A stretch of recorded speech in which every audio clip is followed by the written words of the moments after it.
Hey everyone, welcome to another Deal Structure Sunday. I'm so excited to present you this deal. We have an amazing community member, one of our High Six associates, a firefighter. We'll have to dive into that here in just a minute. A firefighter outside of California. Yeah, those that don't believe that you can do creative financing deals in the state of California, we're going to continue to prove you wrong here as we've been doing them now for almost 8 years. So I want to bring you another one.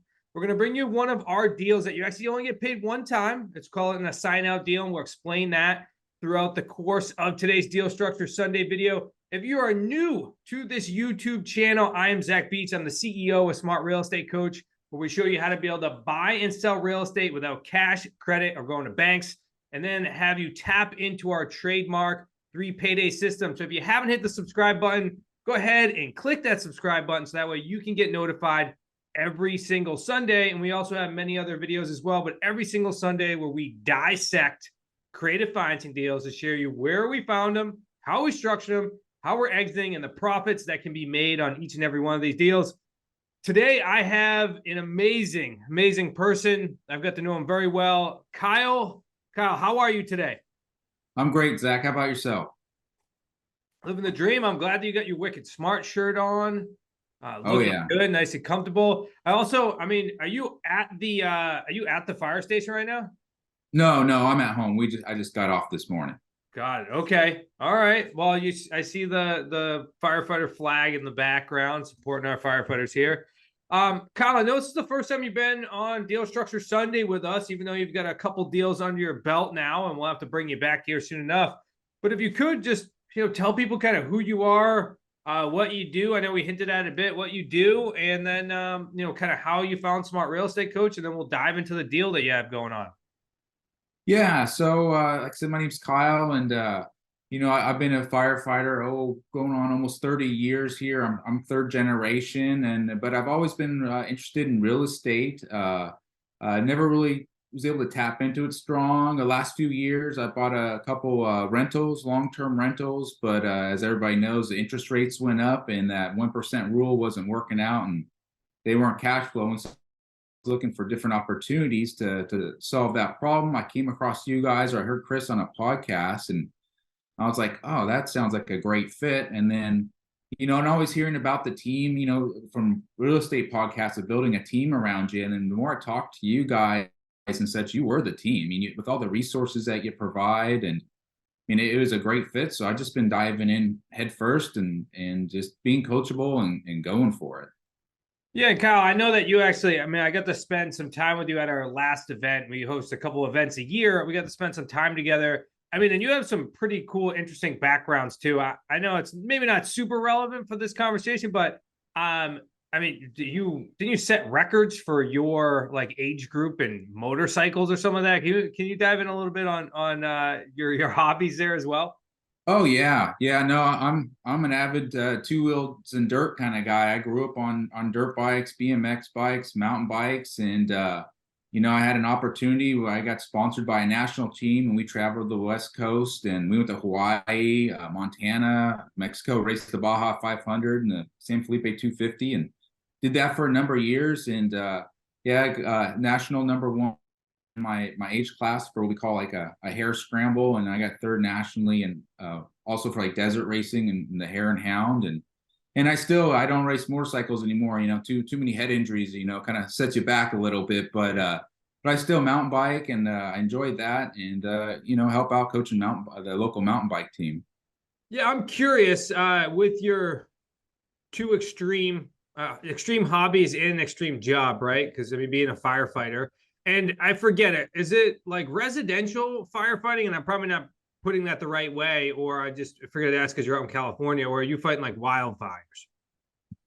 We do it all. So we're a one-stop shop for the city that I work with. So we handle residential fires, commercial fires, grass fires, you name it. And then of course medicals and anything pretty much doesn't involve the law enforcement, even though we work closely with them. Yeah. You call, we go. Fair enough. I'm curious, before we dive into your deal, have you been able to utilize some of your skills that you've learned as a firefighter, as a motocross racer, and have they been relevant to your real estate investment business now? Yeah, I think so. On the firefighter side, I think it's dealing with people and talking to Mhm. people and having those sometimes tough conversations. Because I mean, you know, that's part of my job as a firefighter is communicating with people, and then controlling my conversations on the phone is just like controlling the scene on the emergency scene. Yeah. So, and then as far as on the racing side, I would say you know, is looking at it as a racer, right? Or it's kind of similar to a firefighter, you know, getting on the phone, making my dials, and getting after it. You know, we call it seat time in the motorcycle world, going out there and practicing, or running calls on medicals or whatnot, and just continually to build that skill set month after month, inch by inch, and get stronger and stronger. Yeah, no, I love what you're saying there. And the reason why I was asking, I mean, we just have so many people with diverse backgrounds. And I've also noticed that those that have like an athletic background, you tend to utilize, especially the mindset components, are very relevant to being an entrepreneur. And I love what you said, like seat time. I mean, that's constantly what we talk about, which is just getting on the phones or working the business, getting used to it, doing deals. Like all of a sudden now things eventually start to click, and it's really because you got that seat time. So yeah, definitely thanks for sharing there, Kyle. I'm going to go ahead and pull up this deal that you have. Is this your second or your first? What deal are we talking about here? This is deal number 2 for me. I love it. So I'm going to go ahead and pull it up because I always love to show the deals themselves. Because if you actually watch our deal structure Sunday, I mean, we have deals that are like this one, super rural. To we have deals that are right in the middle of the city, or your common suburb deals. So I just want to continue to walk through this. So tell us about this deal. Maybe tell us where you found it. Maybe what the seller's challenge was. And then what we'll do is we'll dive through, and eventually we're going to talk about some projections as well, because this property is still currently on the market. So we only can make projections based upon what we think we're going to get it for of it. And then we'll go from there. So maybe talk through the seller side for us.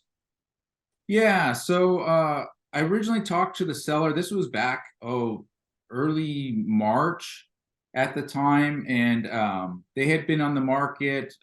They weren't able to sell. Obviously, this property is a rural property on 23 acres. It's self-sufficient.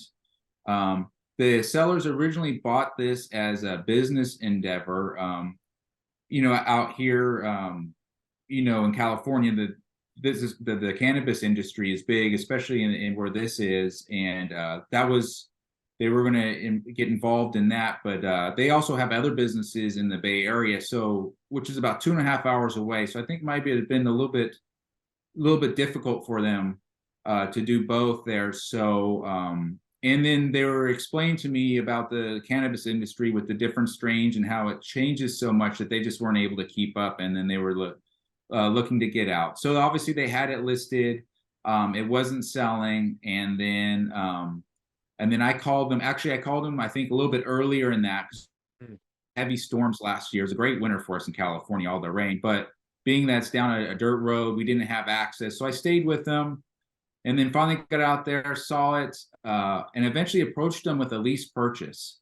And they weren't open to the lease purchase at the time. So I just kind of let it be. We did send a proposal and all that with them, but they weren't open to that. And then, I'd say, shoot, was it October, early October? I just followed back up with them, but approached them with what we call an assign out. That way, and their big hangup was the time frame, because of the lease purchase, I was kind of going for a longer time frame with them, 3 to 4 years. But they were looking to get cashed out sooner, just because they have debts that they're looking to pay and get this thing cashed out and be done. So that's why I switched over to the AO, and then also, you know, presenting it to them that they can actually net a little bit more with an AO versus going with a lease purchase. And I think that sparked their interest, and they're willing to give it a shot. Yeah, so let's walk through that. Just in case it's the first time somebody's been watching the deal structure video with us. Let's talk about lease purchase versus AO, and then we'll continue to dive through like why you made that decision, because we really have 4 different ways in which we can buy real estate. We have lease purchases or lease options. Also, we call them sandwich leases too, because you're buying a property on a lease purchase and you're selling it on a lease purchase. Then we have AOs, which we're going to talk about here today, which is known as an assign out. So really what that is when you acquire a property on a lease purchase with the intent to assign the buyer back to the seller instead of you being in the middle between the both of them, which does only allow you to tap into our in one of our 3 paydays. So that's another option. Then we also have owner finance, where the bank is where the seller is your bank, and then we have subject to deals, where you close on the property and the existing loan remains attached to the seller, but the title transfers to you. So let's walk through this property, and then we'll talk about why you decided to go AO. So, did this property have debt on it? Do you know? Did it have a mortgage? Yes, they do have a debt on it. Okay, so let's say there's a mortgage on the property.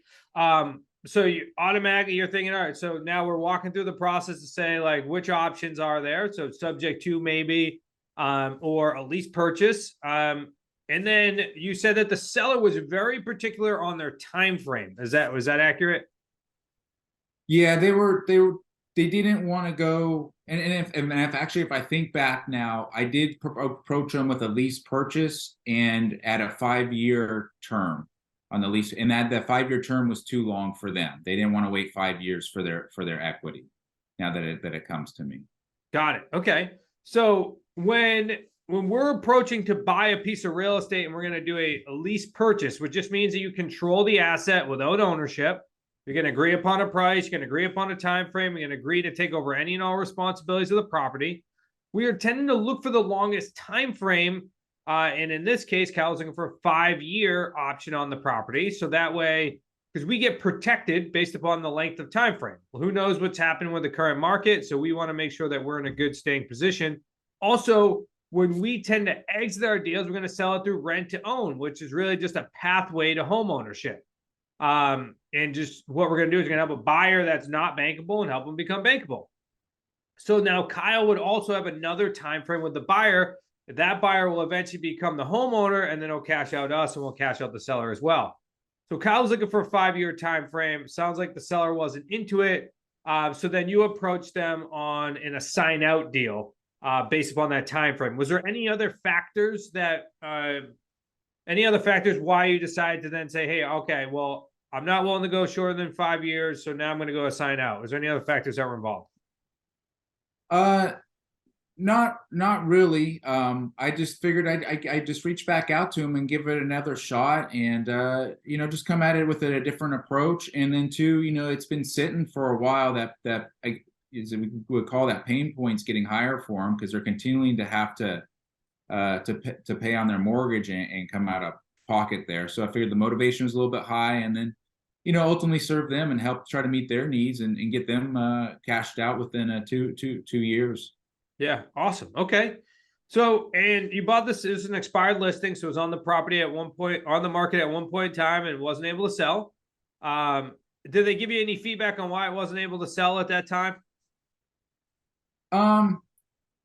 They really didn't say. They kind of, some say it's because of the realtor, things like that. But who knows? I think maybe some of the challenges is it's a great property. It's on 23 acres. It's self-sufficient and all that.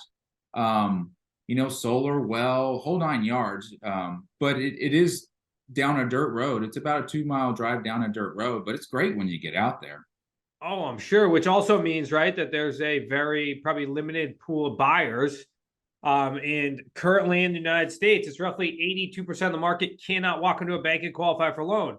So now we're doing 18% in a very specific rural property, which means that there's probably a very small percentage of buyers which they weren't able to tap into. And now, Kyle, you're bringing it to your current market in order to help them do that as well. So you bought this at roughly $450, and it looks like you guys are on the market for $500. Is that accurate? Yes. Okay. So the deal that you have with the seller is you're agreeing upon $450. You're going to take it to market at higher, and then you're agreeing to split the non-refundable deposit you're going to collect from your buyer. So we get paid 3 ways in a lot of our deals. We're only going to talk about in this deal, you only get paid one time, because you're going to assign the buyer back to the seller. So our payday 1 is our non-refundable deposit. Our payday 2 is then cash flow, but because Kyle's assigned the buyer to the seller, there's going to be no cash flow. That seller, that's actually a benefit to the seller, is if Kyle can get a high enough payment, it's not only going to cover their mortgage and expenses, but it's also going to provide them some cash flow. Really great opportunity for a seller. And then also our payday 3 is the equity that we build into the property, which tends to come with the principal pay down. Because every month you're making that payment to the mortgage, then you're getting a principal, the principal balance is going down. Also, another huge benefit to the seller. Really easy script for you guys to use out there is when you're talking to a seller and you can't structure another creative financing strategy, then just say, hey, do you want a buyer in a house that's going to give you part of a non-refundable deposit, get you to your price, get you cash flow, and build an equity in the deal? Most sellers will certainly say yes, especially if they were unable to sell it on the traditional market. So with this opportunity, you have $50,000 we're expecting to get down, 50-50 split on this. Did the seller have any pushback when you said, hey, we're going to do a 50-50 split on this deposit, or how did you guys arrive at that split? No, there was no pushback, and I think that's possibly because, when we were talking about the lease purchase, we were just locking in his equity for that period of time and then cashing him out at a later date. When I reapproached him with a shorter time frame, he gets a non-refundable down payment, he gets the principal pay down, a monthly spread, and then gets cashed out at a shorter time frame. I think that really sparked his interest there, and he was good to go. Love it. Yeah, completely different approach now. It's like, hey, you get part of a down payment and you get your price in a much shorter time frame. Sounds like you really teed it up for him to say yes there. Typically what we do, anyone that's watching this video, is we're going to go through the process, right? And say, hey, if we can acquire it or buy it, let's do that. So that's owner financing or sub-twos. If you can't acquire it or buy it, then we go, how do we control it? And then that's usually sandwich leases. And if the numbers don't fit or the seller's not open to the terms that we do, now we say, all right, well, let's at least see if we can get some profit from this deal as well. And let's be a resource for the seller, which then we tie it up with a sign out deal. And Kyle's now going to potentially profit about $25,000 on a deal that the traditional market couldn't sell. That Kyle's been working this deal for quite some time. His other terms weren't going to work at this point, with zero risk or liability, because he's getting out of this deal as soon as he has the buyer in the property as well. So awesome job, Kyle, right? I mean, $25K. I mean, everybody would be happy with that. Oh yeah. Awesome. As we wrap up this deal, Kyle, now that you kind of put a couple properties under agreement, you have a couple deals down there in California now. Any thoughts to anybody watching this video, kind of knowing what you know now? Is there anything you may have done differently or implemented, or any thoughts? I wouldn't say anything I would have done differently, but one thing I would like to say though is, like, your guys' community has been great. There's no way I could have made it here. So I come from a firefighter background. I don't come from real estate, so this is like a whole new profession for me and a whole new learning curve, and just the support that the community has and the coaches. And then what's also is you guys are friends. I love going to the events and seeing everybody in person, and it's been great. Well, I'm happy to hear that, Kyle. You've been an absolutely amazing person having our community, awesome support, and certainly look forward to seeing your success. Thanks again for coming on to Deal Structure Sunday. It's been absolutely amazing. I can't wait for you to get some additional deals and get this property sold and add some additional zeros to your bank account. I would say for you and your wife. If you haven't subscribed yet and you watch this entire video, go ahead and click the subscribe button as well. And if this is maybe your first introduction to creative financing, I do encourage you to go ahead and jump over to our master's class as well. Go to smartrealestatecoach.com/YouTube. Or you can grab our Amazon bestselling book at wickedsmartbooks.com/YouTube. Everybody have an awesome Sunday. We'll see you next week.